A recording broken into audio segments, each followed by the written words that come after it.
A lot of kitchen and bath projects start out with a little research. Here at Bella Domicile, we've created a great show and tell area full of ideas for your kitchen.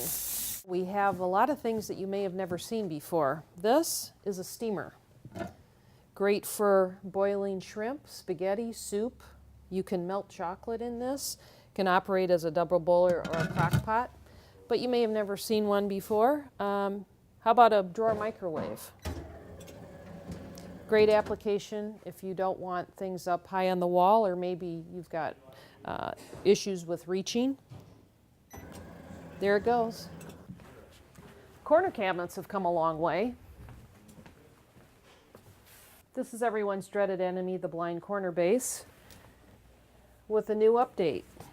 You can see the tray comes completely out, very sturdy, and operates independently of the lower tray. More easy access for those problem corner areas. How about a door that lifts? Easy access. And here's another blind corner cabinet. Everything readily available. Now let's head out to a job site and see how some of these ideas are implemented. The kitchen's this way.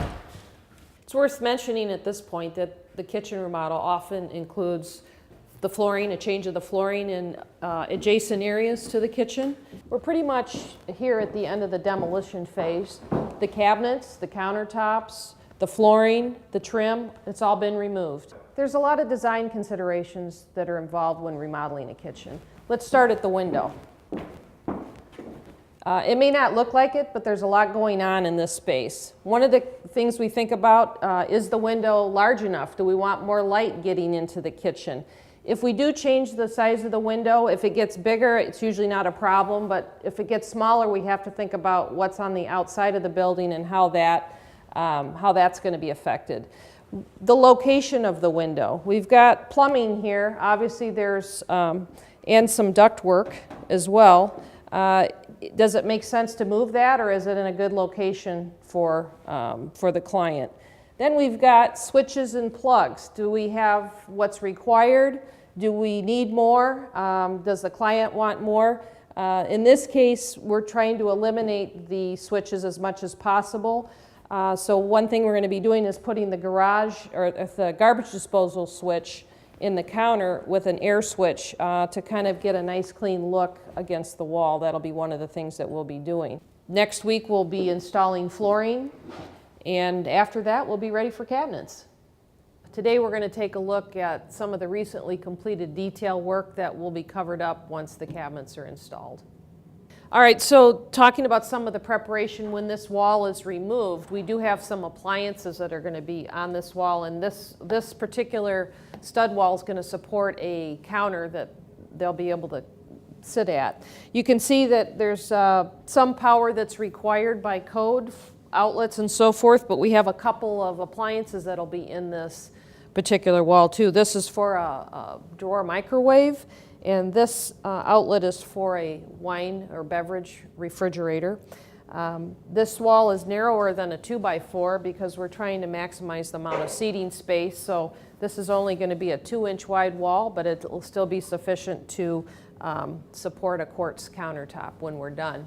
If you look up over this working and seated counter, there is going to be a couple new light fixtures you can see. So the prep work has been done to put those in the ceiling. You can see that the ceiling also needed to be completely retextured and blended so everything matches. There's a lot of thought and planning that has to do with where outlets are located, where appliances are positioned, where walls are put, where are the lights going to be, what kind of materials are being used. With all the prep work done, things will start happening pretty quickly now.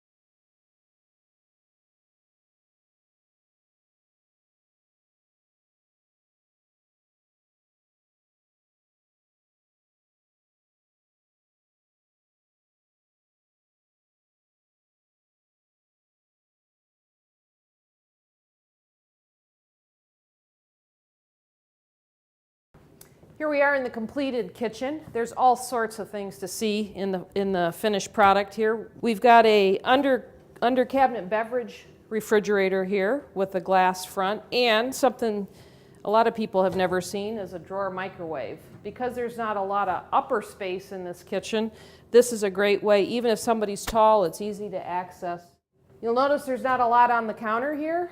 One of the reasons is we've provided a large space with a pop-up door here, so toaster and small appliances can fit within that space. There used to be a wall here. That wall was removed. The old refrigerator stood right here. Made quite an indent into the kitchen, so we've moved the refrigerator to this end. It's near the table where they eat. It's near outside access where they entertain and have fun, so it's easy to access. See this? That's a garbage disposal switch. So once again, one of the things that we're trying to do is eliminate the number of switches on the backsplash. The floor you'll see, nice wide plank floor, gorgeous, has a very light oil finish on it.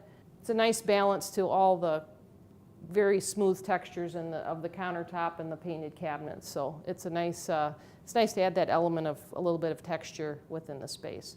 We have basically the same basic space that the customer started out with. We removed a wall, we repositioned some appliances, but new cabinets, new countertops, new floor. It's a totally different feel.